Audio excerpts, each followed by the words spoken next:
तुषारहार धवला या शुभ्रवस्त्रावृता या वीणावरदण्डमण्डितकरा या श्वेतपद्मासना या ब्रह्माच्युतशङ्करप्रभृतिवीरदेवै सदा वन्दिता सा मां पातु मीरा भगवती निःशेषजाड्यापहा।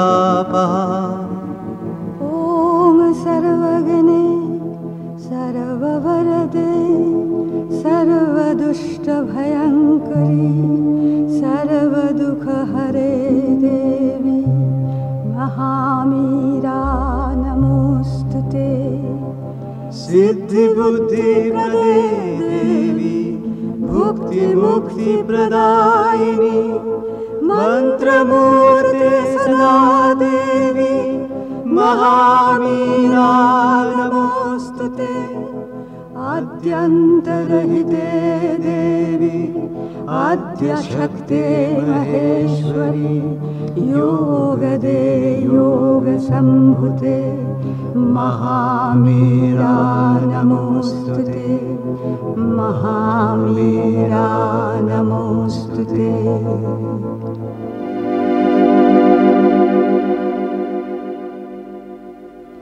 माँ आमे पढ़ुचंती मातृ रचना बळी भाग 10 काली आरंभ करथिले ज्ञान सतुरी। प्रभु लिखुचंती ज्ञान सतुरी रे अत्यंत निर्दय भावरे आपणार समीक्षा और परीक्षा कर, तेबे जाई तुमे अन्य मानक प्रति अधिक बदान्य और अधिक दयाशील होई परिबे। काली आमे जे आलोचना करथिले माँ कहले जो केतजन व्यक्ति रहिचंती जो माने कि निजको अन्य मानक ठारू भारी बड़ बोली मने करंती सेमानक लागि एटी भारी विशेष भल सूत्रटी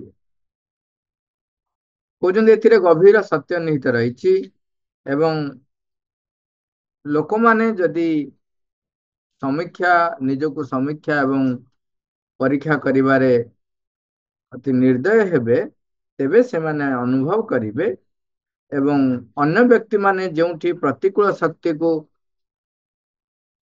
दोष दियंती सेठी सेतेबेले एमाने प्रतिकूल शक्ति सहित संग्राम करिबा शिखि थांती।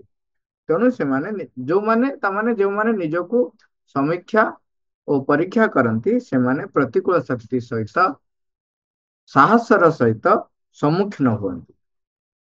एवं तापरे कहउचंती से गोटे 3टा कथा कहले जो माने समर्थ व्यक्ति ये जो समर्थ व्यक्ति केते अधिक रु अधिक स्टेज रही। गोटे स्टेज है जो माने समर्थ नुहंती से माने सबुबले प्रतिकूल शक्ति बा अन्य को विरोध करिबा बा अन्य को दोष देवा एटा होची तांकर कार्य बा सेटा से माने एक्सक्यूज नियंती निजर अन्य मान को दायी करन। किंतु जो माने समर्थ से मानक भीतर भी 3टा स्टेज कहथिले। गोटे स्टेज कहले से माने प्रतिकूल शक्ति को बा शक्ति गुडी को अनुकूल शक्ति रे परिणत करिबा। फर्स्ट स्टेज कहले प्रतिकूल शक्ति गुडी को अनुकूल शक्ति रे परिणत करिबा पई से माने समर्थ होंती से मानक भीतर शक्ति थाए। द्वितीय कथा कहले से गुडिकर विलोप साधन करन।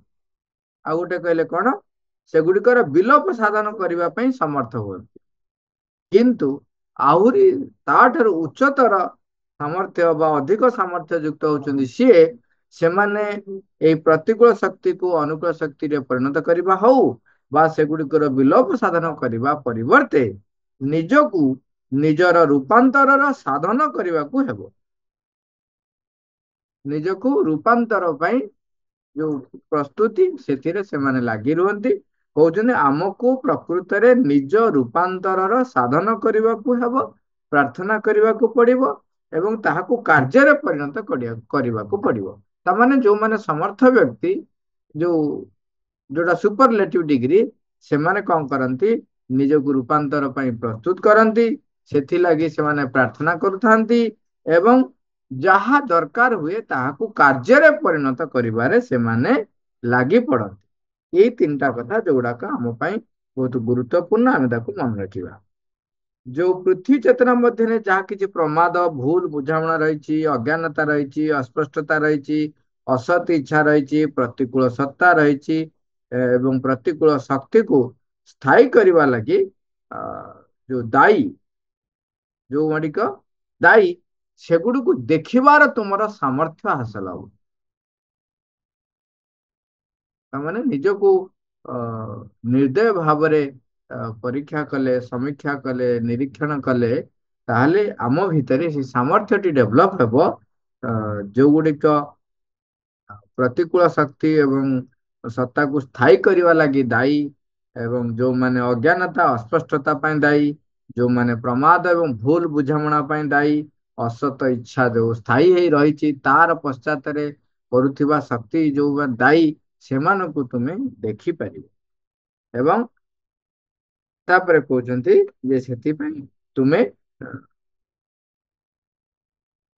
निजको एमिति चेतना स्तर में प्रस्तुत करि परिबो बृहत अभिप्सा रखिबो जहा फल रे कोन हबो एगुडिक संपूर्ण आहुति सदृश से माने अंतर्हित हे जिवो एभଳି भाबरे आमे जहा आलोचना करथिले तार सारांश किछटा एभଳି थिला आउ जो पार्टी रहिला सेथिरे मा लिखुचंती मु जेतेबेले जो स्थिति रे जाय अवस्थान करूथिली मु सेतेबेले जो स्थिति रे जाय अवस्थान करूथिली ताहाकू सही सर्वोच्च प्रेमर चेतनार एक स्मृति सदृश बोली कुआ जाई परिबो सही स्मृति चिरंतन भावरे विद्यमान होई रहिता तामाने से जो स्मृति जो चेतनार जो स्तर को जाई पहुंचतिले जो स्मृतिटा सबु बेले थाए आमे कोन किछि पुराना जिंस मन रखता भूली जाऊ तापर परिवर्तन हेई हेई चली थाए मा कहउछन चेतनार से जो स्तर को जाइतिले सेठी जोगुडा कि सबु बेल पई चिरंतन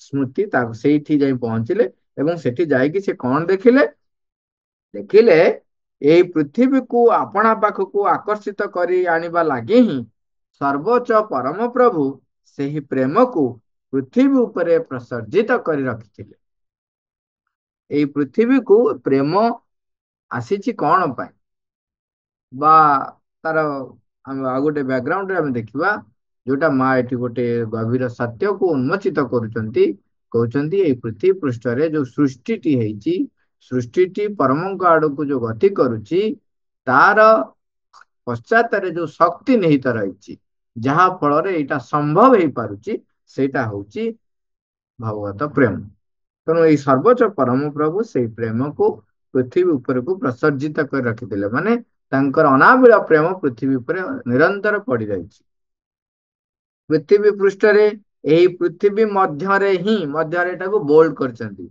पृथ्वी पृष्ठ रे पृथ्वी मध्य रे ही प्रसर्जित कर रखिले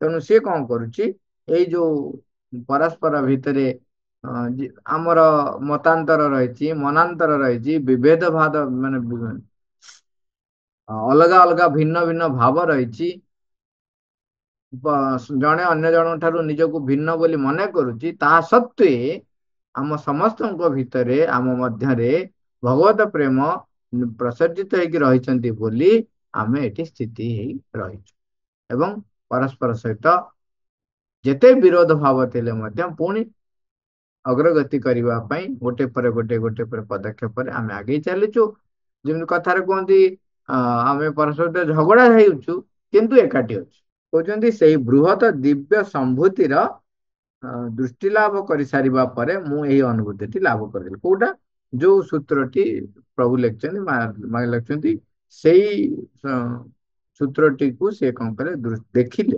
देखिला परे ताको निज अनुभव करे यही पृथ्वी मालिकचंदी एवं तापर मु निजको पचारि थिली यही पृथ्वी क्रमश अधिक रु अधिक परिमाण रे अधिक रु अधिक दिव्यता प्राप्ति दिगरे अग्रसर हेउथिबारु जो अवस्थाटी यहाँ पर आसुची ताहार तुलन में अदिव्य बोली अनुभूत होतिबा एही अवस्थाटी प्रकृत रे आमुक एक तीव्र दुखर बोध दे जाउ नथिबो कि वर्तमान एटा जो गोटे अवस्था रही आर परवर्ती भविष्य उज्जवल भविष्य रही अवस्थाटी आमको गोटे दुख दे जाऊ ना कि प्रश्न तेणु जहाँ को आम प्रतिकूल शक्ति बोली कहूचु ताहा प्रकृत सर्वदा ही रही नथिबो कि ମାନେ ଏଇ ପ୍ରତିକୂଳ ଶକ୍ତି ସବୁବେଳେ ରହିବନି କି?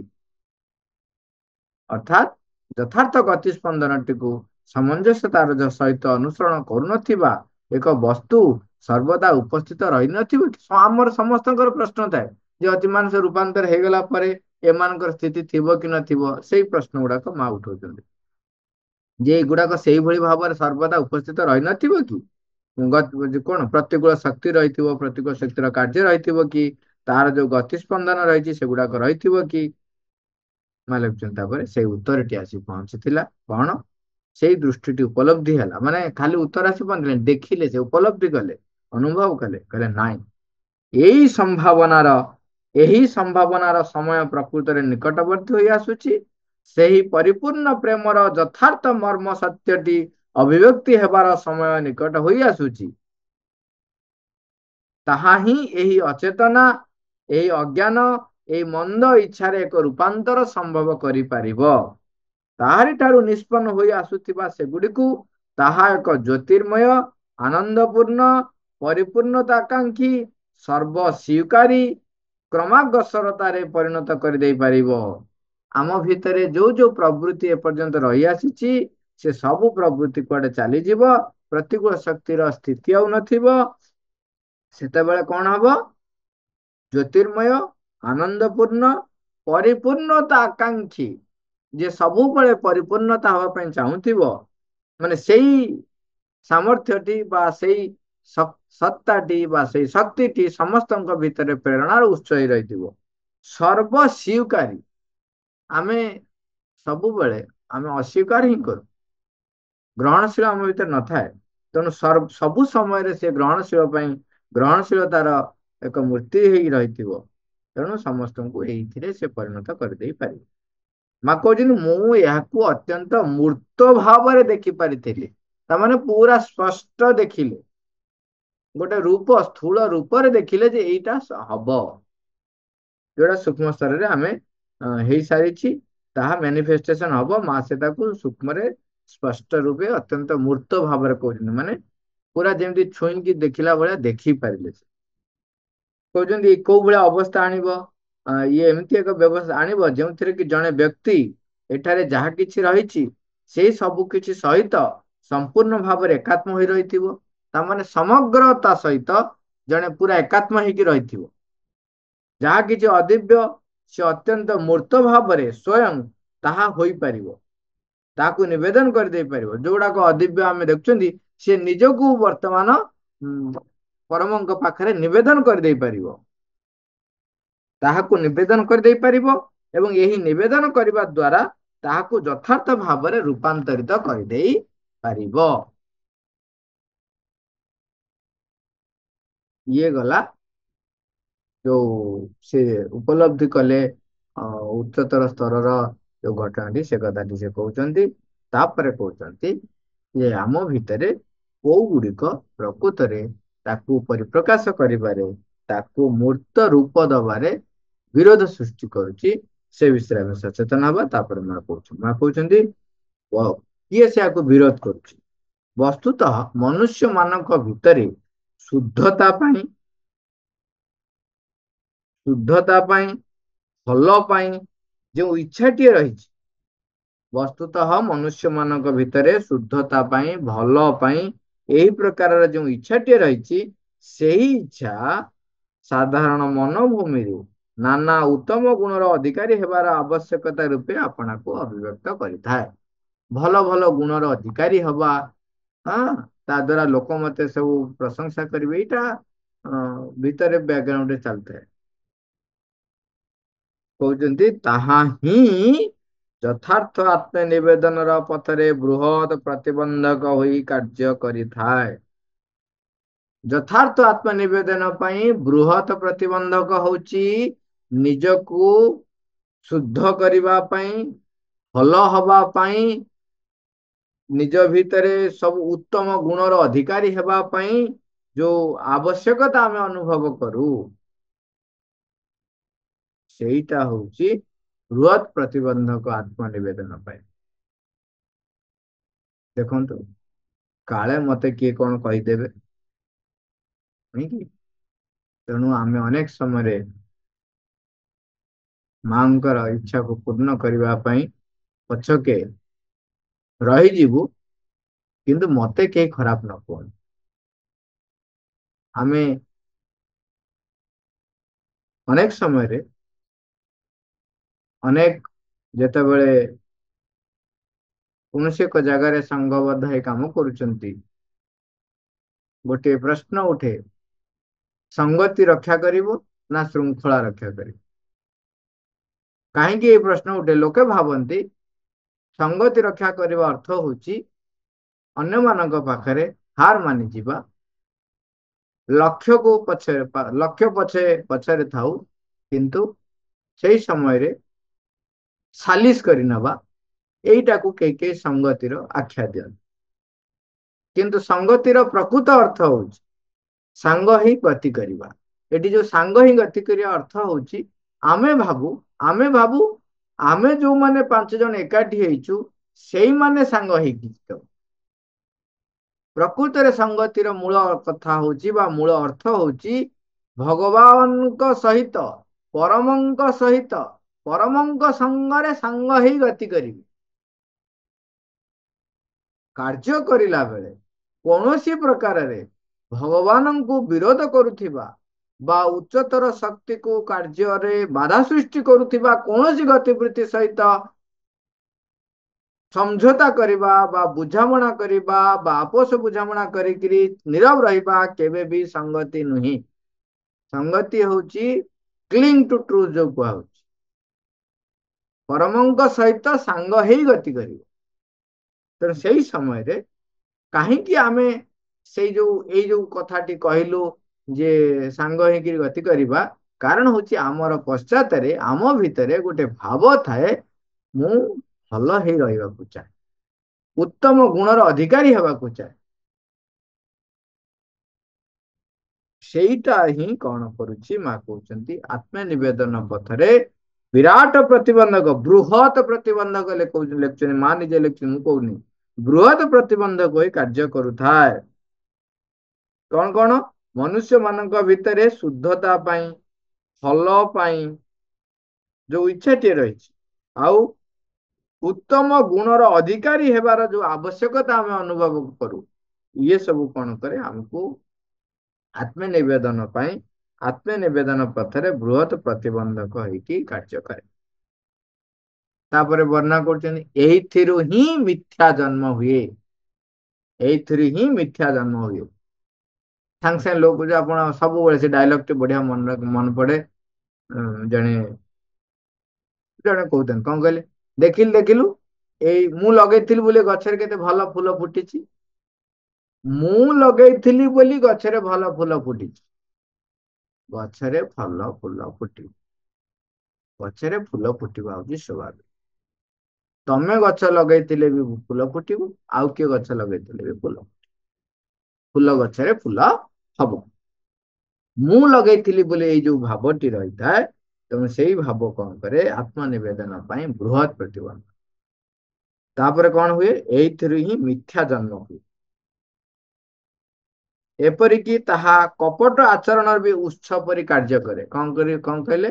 ଧୀରେ ଧୀରେ ସେଥିରୁ ମିଥ୍ୟା ଜନ୍ମ ହବ, ମିଛ କହିବା ହବ, କପଟ ଆଚରଣ କରିବା ଷ୍ଟାର୍ଟ ହବ, ମିଥ୍ୟା ଜନ୍ମ ହବ, କପଟ ଆଚରଣ ର ଉତ୍ସ ପରି କାର୍ଯ୍ୟ, ମାନେ କପଟ ଆଚରଣର ସେଇଟା ହବ ଯୋଉ ଷ୍ଟିମୁଲେଟ, ମାନେ ଉତ୍ସାହିତ କରୁଛି, କପଟ ଆଚରଣ କର କର କର।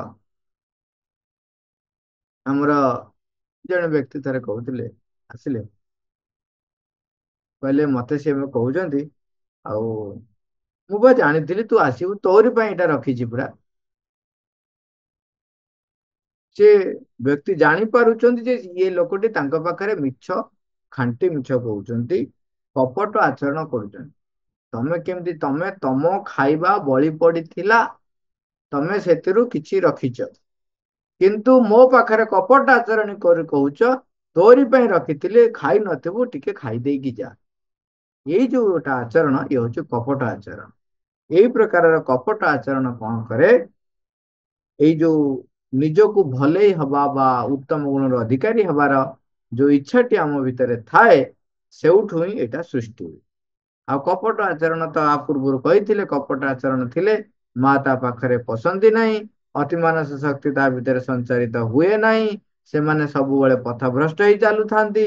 ଏକଥା ଆମେ ଅଲରେଡି ଆଗରୁ ମା ଯୋଉଟା ଲେଖିଥିଲେ ବର୍ଣ୍ଣନା କରିଥିଲେ, ତାକୁ ଆମେ ପଢି ସାରିଛନ୍ତି, ଶୁଣି ସାରିଛନ୍ତି। ତେଣୁ ଆମେ ଏଥିରୁ ଦୂରେଇ ରହିବା। ତାପରେ ଆହୁରି ଲେଖୁଛନ୍ତି, ଅର୍ଥାତ୍ ଯାବତୀୟ ବାଧାର ବୋଝଟିରୁ ଆପଣାର ପ୍ରକୃତ ଅଂଶଟିକୁ ଆପଣା ଉପରକୁ ସ୍ୱୀକାର କରିନେବା ବିଷୟରେ ଏକ ଅସମ୍ମତି ଜନ୍ମ ଲାଭ କରିଥାଏ। ଏଇ ଲାଇନଟା ଲମ୍ବା ଲାଇନଟା ହଠାତ୍ ବୁଝି ନ ହେଇପାରେ, କିନ୍ତୁ କହୁଛନ୍ତି କଣ, ଏଇ ଯୋଉ ସମାଜରେ ବା ଏ ସୃଷ୍ଟିରେ ଯୋଉ ଅଜ୍ଞାନତା ରହିଛି, ଯୋଉ ବୋଝଟା ରହିଛି, ଯୋଉଟା କି ରୂପାନ୍ତର ହବ, ତା ଭିତରେ ମୋର ନିଜସ୍ୱ ବି ମତେ କିଛି ଦାୟିତ୍ୱ ଦିଆଯାଇଛି। ମୋ ଭିତରେ ଯଦି ମୁଁ ଯଦି କିଛି ବି ରୂପାନ୍ତରିତ କରିବାର ସମର୍ଥ ହେବି, ତେବେ ତାହା ସମଗ୍ର ପୃଥିବୀରେ ପ୍ରତିଫଳିତ ହବ। ତେଣୁ ମତେ ଯୋଉ ଦାୟିତ୍ୱ ଦିଆହେଇଛି, ମାନେ ମୋ ଉପରେ ଯୋଉ ଛୋଟିଆ ବୋଝଟିଏ ଦିଆହେଇଛି, ଯୋଉଟା କି ଭଗବତମୟ ହବା କଥା, ବା ମୁଁ ଭଗବାନଙ୍କୁ ଯୋଉଭଳି ଭାବରେ ପରିପ୍ରକାଶ କରିବା ପାଇଁ ଜନ୍ମ ଲାଭ କରିଥିଲି, ସେଥିରେ କଣ ହୁଏ, ଯାବତୀୟ ବାଧାର ବୋଝଟିରୁ ଆପଣାର ପ୍ରକୃତ ଅଂଶ, ମାନେ ମୁଁ ଯେ ପ୍ରକୃତରେ ବୋଝ ହେଇକି ରହିଛି, ବା ମୋର ଯୋଉ କାର୍ଯ୍ୟ ଗୁଡାକ, ମୋର ଯୋଉ ପ୍ରବୃତ୍ତି ଯୋଉଗୁଡାକ ମୁଁ ପରିପ୍ରକାଶ କରୁଛି, ତା ଫଳରେ ଗୋଟେ ବୋଝଟିଏ ସୃଷ୍ଟି ହଉଛି, ବା ରୂପାନ୍ତର ପାଇଁ ମୁଁ ଯେ ପ୍ରତିବନ୍ଧକ ସୃଷ୍ଟି କରୁଛି, ତାକୁ ଅସ୍ୱୀକାର କରେ ସେ। ତେଣୁ ସିଏ କଣ କରେ, ଅସମ୍ମତି ଜନ୍ମ ଲାଭ କରିଥାଏ। ଅସମ୍ମତି ଜନ୍ମ ଲାଭ କରିଥାଏ, ବୁଝିହେଲା?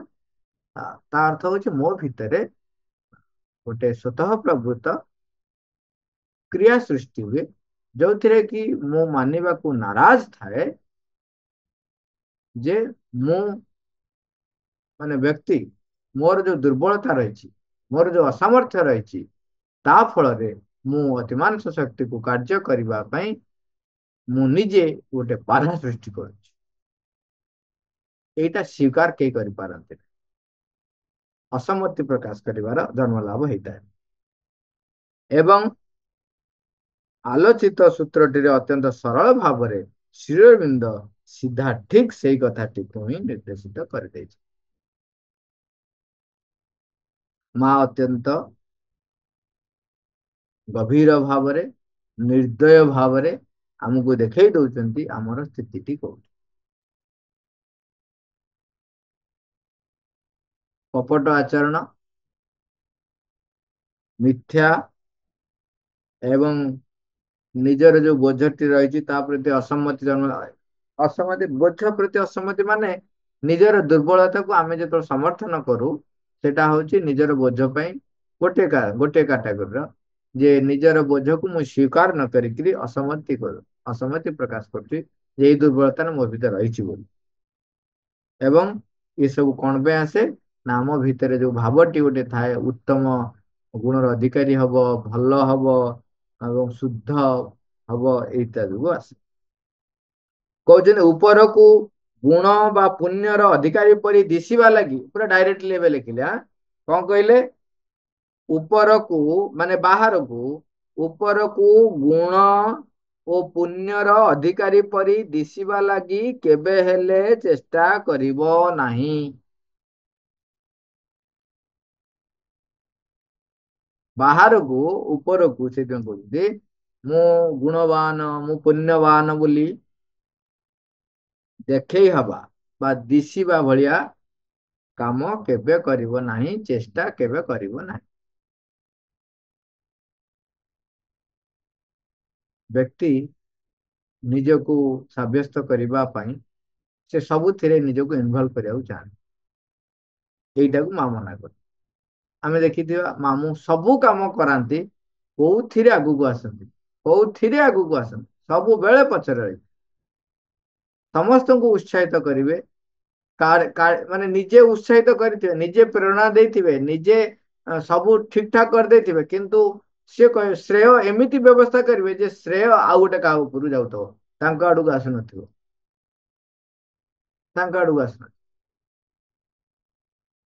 ଆଉ ଓଡିଶା ଯାକରେ ଦଶକର୍ମ ଧାରାର ଯୋଉ ନୂତନ ଏକ ଆନ୍ଦୋଳନ ନୂତନ ଏକ ପ୍ରବାହ ସୃଷ୍ଟି କଲେ, ତାର ମୂଳ ଉତ୍ସ ହଉଛନ୍ତି ମାମୁନି। କିନ୍ତୁ ଏତେ ଉଦାର ବାବାଜୀ ମହାରାଜଙ୍କ ପାଖରେ ସେ ତାଙ୍କର ଯୋଉ ପ୍ରେରଣାଟିକୁ ରଖନ୍ତି, ଏବଂ ରଖି ସାରିଲା ପରେ ବାବାଜୀ ମହାରାଜ ସ୍ୱୀକୃତି ଯେତେବେଳେ ଦେଇ ଦିଅନ୍ତି, ତାପରେ ଓଡ଼ିଶାରେ କାମ ଆରମ୍ଭ ହୁଏ। କେତେ ବିନମ୍ର। ସମସ୍ତେ ଜାଣିଲେ ଯେ ବାବାଜୀ ମହାରାଜଙ୍କର ଏଇଗୁଡ଼ିକ ପ୍ରେରଣା ସମ୍ଭୂତ କାର୍ଯ୍ୟ।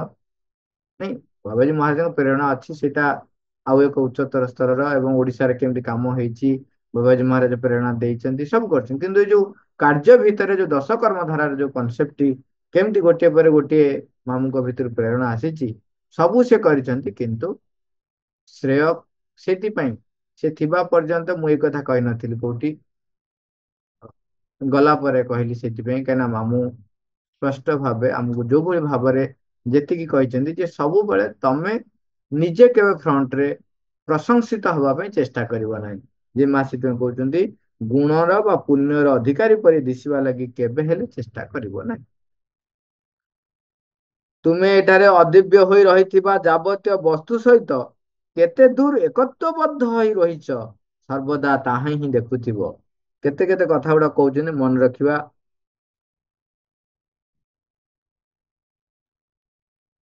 ପ୍ରଥମେ କହିଲେ ଶୁଦ୍ଧତା ପାଇଁ, ଭଲ ହେବା ପାଇଁ, ଉତ୍ତମ ଗୁଣର ଅଧିକାରୀ ହେବା ପାଇଁ ଆମ ଭିତରେ ଗୋଟେ ଇଚ୍ଛା ଥାଏ। ସିଏ କିପରି ପ୍ରତିବନ୍ଧକ ସୃଷ୍ଟି କରେ ଆତ୍ମନିବେଦନ ପାଇଁ। ତା ଫଳରେ କଣ ହବ ନା ମିଥ୍ୟାର ଜନ୍ମ ହବ। ତା ଫଳରେ କଣ ହବ, କପଟ ଆଚରଣର ଜନ୍ମ ହବ। ତାପରେ କଣ ହବ, ନିଜର ଯୋଉ ଦାୟିତ୍ୱବୋଧଟି ରହିଛି ସେଥିପ୍ରତି ଆମେ ଅସம்மତି ପ୍ରକାଶ କରିବା। ତାପରେ ବର୍ତ୍ତମାନ ଆଉ ଗୋଟେ ବଡ କଥା କହିଲେ ଦ୍ୱିତୀୟ ପଏଣ୍ଟରେ, କଣ ନା ଉପରକୁ ପୁଣ୍ୟବାନ ବା ଗୁଣର ଅଧିକାରୀ ଦିଶିବା ଲାଗି କେବେ ଚେଷ୍ଟା କରିବନି। ତାପରେ କହିଲେ ଆମେ ଅଦିବ୍ୟ ସହିତ ଆମେ ଅଦିବ୍ୟ ସହିତ ଯାବତୀୟ ବସ୍ତୁ ସହିତ ଯୋଉ ଏକତ୍ୱବଦ୍ଧ ହୋଇ ରହିଛନ୍ତି ତାକୁ ସର୍ବଦା ଦେଖୁଥିବ। ମାନେ ଅଦିବ୍ୟ ସହିତ ମୁଁ କୋଉଠି ଏକାଠି ହେଇକି ରହିଛି, ମୋର କୋଉ କୋଉ ଗତିବୃତ୍ତି ଅଦିବ୍ୟତା ସହିତ ବାନ୍ଧି ହେଇ ରହିଛି, ତାକୁ ସବୁବେଳେ ସର୍ବଦା ହିଁ ଦେଖୁଥିବ। ତାପରେ କହୁଛି ବୋଝଟି ମଧ୍ୟରେ ରହିଥିବା ନିଜର ଅଂଶଟିକୁ ସ୍ୱୀକାର କରିବ। ଆମ ଭିତରେ ଯୋଉ ଦୁର୍ବଳତା, ଯୋଉ ଅସାମର୍ଥ୍ୟ ରହିଛି, ଯାହା କଣ କରୁଛି ନା ଅଶୁଦ୍ଧ ହେଇ ରହିଛି, ଅଜ୍ଞାନତା ହେଇକି ଅଜ୍ଞାନତାରେ ରହିଛି, ସେଗୁଡାକ ରୂପାନ୍ତର ପାଇଁ ଗୋଟେ ଗୋଟେ ବାଧା ସୃଷ୍ଟି କରୁଛି। ଆମ ଭିତରେ ରହିଛି, ତାକୁ ସ୍ୱୀକାର କରିବ। ନହେଲେ ଲୋକ ଭଲେଇ ହଅନ୍ତି। ସେଇଥିପାଇଁ ଜଣେ ଜଣେ ମା ଏମିତି କରୁଥିଲେ ବୋଲି ସେମାନେ କରନ୍ତି। ଆପଣ ଦେଖିବେ ଯୋଉ ମହାଭାରତରେ ଗୋଟେ କାହାଣୀ ହଉଛନ୍ତି ପୌଣ୍ଡ୍ର। ସିଏ କହୁଥିଲେ ସିଏ ହଉଛନ୍ତି ବାସୁଦେବ। ଏଇଟା ଗୋଟେ ଯୋଉ ଘଟଣାଟି, ଯିଏ ନିଜକୁ ବାସୁଦେବ ବା ଭଗବାନ ବିଷ୍ଣୁଙ୍କର ଅବତାର ବୋଲି ସେ କହୁଥିଲେ, ଅନେକ ବ୍ୟକ୍ତି କଣ କରନ୍ତି, ମା ଏମିତି କରନ୍ତି ତେଣୁ ମୁଁ ସେମିତି କରିବି। ମାନେ ବାହାର ରୂପଟା, ମା ଭିତରେ ଅନ୍ତର ଭିତରେ ସିଏ ଯୋଉ କାର୍ଯ୍ୟ କରେ ସେଇଟା ମୁଁ ଜାଣିନି, କିନ୍ତୁ ବାହାରକୁ ଯେତିକି ଦେଖାଯାଉଛି ମୁଁ ସେଇଭଳିଆ କରେ, ଏବଂ କଥା ବି ଭାରି ଚିକଣିଆ କଥା କହ। ସେ ଲୋକ ଗୁଡାଙ୍କୁ ଭାରି ସତର୍କ ରହିବେ, ଚିହ୍ନି ପାରିବେନି ଆପଣ। ତେଣୁ ମାଙ୍କୁ ପ୍ରାର୍ଥନା କରିବେ ଯେ ମୋ ଭିତରେ ରହିଥିବା ଯୋଉ ପରିବର୍ତ୍ତନ ହବା ପାଇଁ, ରୂପାନ୍ତର ହବା ପାଇଁ ଯୋଉ ଯୋଉ ଦୁର୍ବଳତା, ଯୋଉ ଯୋଉ ଅସାମର୍ଥ୍ୟ ରହିଛି, ତାକୁ ସ୍ୱୀକାର କରିବା ଯେ ହଁ ମୋ ଭିତରେ ରହିଛି ଏବଂ ତାହା ରୂପାନ୍ତର ହବା ଆବଶ୍ୟକ। ତାକୁ ଯଦି ସେଇ ଅଂଶଟିକୁ ସ୍ୱୀକାର କରୁନାହାନ୍ତି, ତାହେଲେ କଣ ହବ, ମା ଲେଖୁଛନ୍ତି ସ୍ୱୟଂ ଅଶୁଦ୍ଧ ଏବଂ ଅସତ୍ୟ ହୋଇ ରହିଥିବାକୁ ସ୍ୱୀକାର କରିନେବ। ଯଦି ନିଜ ଅଂଶଟିକୁ ସ୍ୱୀକାର ନ କରୁଛି, ତାହେଲେ ଅଶୁଦ୍ଧ ଏବଂ ଅସତ୍ୟଟିକୁ ସେ ସ୍ୱୀକାର କରିନେବ, ଏବଂ ସେହିପରି ଭାବରେ ହିଁ ତୁମେ ଯଥାର୍ଥ ଅନ୍ଧକାରଟିକୁ ଗ୍ରହଣ କରିନେଇ ପାରିବ, ତାହାକୁ ନିବେଦନ କରିଦେଇ ପାରିବ। ଯୋଉ ମୋ ଭିତରେ ଯୋଉ ଅଶୁଦ୍ଧତା ରହିଛି, ଯୋଉ ଅସତ୍ୟ ରହିଛି, ଯୋଉ ଅନ୍ଧକାର ରହିଛି, ତାକୁ ଯୋଉ ଅଂଶଟି ପରିବର୍ତ୍ତନ ହବା ପାଇଁ ଇଚ୍ଛୁକ ହେଇ ରହିନାହିଁ, ଅଗ୍ରଗତି ହେବା ପାଇଁ ଇଚ୍ଛୁକ ହେଇ ରହିନାହିଁ, ସେଇ ଯୋଉ ବୋଝଟି ମୁଁ ଧରିକି ରହିଛି, ଏ ସବୁକୁ ସ୍ୱୀକାର କରିବ, ତାକୁ ଚିହ୍ନିବ, ତାକୁ ଧରିବ, ତାକୁ ଧରିକି ନେଇକି ନିବେଦନ କରିଦବ। ଯଦି କରୁନାହଁ, ତାହେଲେ ଏଇଟା ପୁଣି କାହିଁକି ହେଇପାରିବ ନା, ଯେତେବେଳେ ନିଜକୁ ନିର୍ଦ୍ଦୟ ଭାବରେ ଆପଣ ସମୀକ୍ଷା କରିବେ, ପରୀକ୍ଷା କରିବେ, ନିରୀକ୍ଷଣ କରିବେ, ତାହେଲେ ଯାଇକି ଏଇ ସାମର୍ଥ୍ୟଟି ଡେଭଲପ ହବ। ଏହିପରି ଭାବରେ ତୁମେ ଯେତିକି ପରିମାଣରେ ତାହାକୁ ସ୍ୱୀକାର କରି ନେଇ ପାରୁଥିବ, ଏ ଲାଇନ ଗୁଡାକ ଗୁରୁତ୍ୱପୂର୍ଣ୍ଣ ଲାଇନ, ଆଉ ଦି ତିନିଟା ଲାଇନ ଅଛି ପଢିଦବା। ମା କହୁଛନ୍ତି ତୁମେ ଯେତିକି ପରିମାଣରେ ତାହାକୁ ସ୍ୱୀକାର କରି ନେଇ ପାରୁଥିବ ଓ ନିବେଦନ କରିଦେଇ ପାରୁଥିବ, ଠିକ ସେହି ପରିମାଣରେ ହିଁ ବସ୍ତୁ ଗୁଡିକର ପରିବର୍ତ୍ତନ ସମ୍ଭବ ହେବ। କଣ କହିଲେ? ତୁମେ ଯେତିକି ପରିମାଣରେ ତାହାକୁ ସ୍ୱୀକାର କରି ନେଇ ପାରୁଥିବ, ନିବେଦନ କରିଦେଇ ପାରୁଥିବ, ଠିକ ସେହି ପରିମାଣରେ ହିଁ ବସ୍ତୁ ଗୁଡିକର ପରିବର୍ତ୍ତନ ସମ୍ଭବ ହେବ। ସେଥିପାଇଁ କହିଲେ if you want to change the whole world, first change yourself. ନିଜ ଚେତନାର ପରିବର୍ତ୍ତନ କର। ଶୁଦ୍ଧ ମାନଙ୍କର ଗୋଷ୍ଠୀରେ ଗଣା ହେବାକୁ କୌଣସି ଚେଷ୍ଟା କରିବ ନାହିଁ। ଯେଉଁମାନେ ଅନ୍ଧକାର ଭିତରେ ରହିଛନ୍ତି ନିଜେ ମଧ୍ୟ ସେଇମାନଙ୍କ ସହିତ ସେଇମାନଙ୍କ ସହିତ ରହିବାକୁ ସ୍ୱୀକାର କରିନେବ ଏବଂ ତାହାରି ପାଖରେ ହିଁ ସମଗ୍ର ପ୍ରେମ ସହିତ ଆପଣାର ସବୁ କିଛିକୁ ଦାନ କରିଦେବ। ତେଣୁ କହୁଛନ୍ତି ଲାଷ୍ଟ ପାରାଗ୍ରାଫଟି ଯେ ଶୁଦ୍ଧ ମାନଙ୍କର ଗୋଷ୍ଠୀରେ ଗଣା ହେବାକୁ କୌଣସି ଚେଷ୍ଟା କରିବ ନାହିଁ। ଯେଉଁମାନେ ଅନ୍ଧକାର ଭିତରେ ରହିଛନ୍ତି ନିଜେ ମଧ୍ୟ ସେଇମାନଙ୍କ ସହିତ ରହିବାକୁ ସ୍ୱୀକାର କରିନେବ। ହଉ, ଲାଷ୍ଟ ଲାଇନଟା ଆଉଥରେ, ଲାଷ୍ଟ ପାରାଗ୍ରାଫଟା ଆଉଥରେ ପଢି ଦଉଛି। ଶୁଦ୍ଧ ମାନଙ୍କର ଗୋଷ୍ଠୀରେ ଗଣା ହେବାକୁ କୌଣସି ଚେଷ୍ଟା କରିବ ନାହିଁ। ଯେଉଁମାନେ ଅନ୍ଧକାର ଭିତରେ ରହିଛନ୍ତି ନିଜେ ମଧ୍ୟ ସେଇମାନଙ୍କ ସହିତ ରହିବାକୁ ସ୍ୱୀକାର କରିନେବ ଏବଂ ତାହାରି ପାଖରେ ହିଁ ସମଗ୍ର ପ୍ରେମ ସହିତ ଆପଣାର ସବୁ କିଛି ଦାନ କରିଦେବ। ତେଣୁ ଏଇଠି ମୂଳ କଥା ଯାହା କହି କହି ଗଲେ, ଆମେ ନିଜକୁ ରୂପାନ୍ତର ପାଇଁ ପ୍ରସ୍ତୁତ କରିବା। ଏହାର ମୂଳ ଉତ୍ସ ହଉଛି ଯଦି ନିଜକୁ ନିର୍ଦ୍ଦୟ ଭାବରେ ସମୀକ୍ଷା ଓ ପରୀକ୍ଷା କରିବେ, ତାହେଲେ କଣ କଣ ଡେଭଲପ ହବ ସେ ବିଷୟରେ ଆମକୁ ଗୋଟି ଗୋଟି କରି କହିଦେବେ। ଲାଷ୍ଟ ପାରାଗ୍ରାଫ ପରେ ବହୁତ ଗୁଡାଏ କଥା କହିଗଲେ, ଆକୁ ମନେ ରଖିବା, ନିଜେ ଅଭ୍ୟାସ କରିବା। ମା, ଥ୍ୟାଙ୍କ ୟୁ ଅଲ୍ ଓଭର।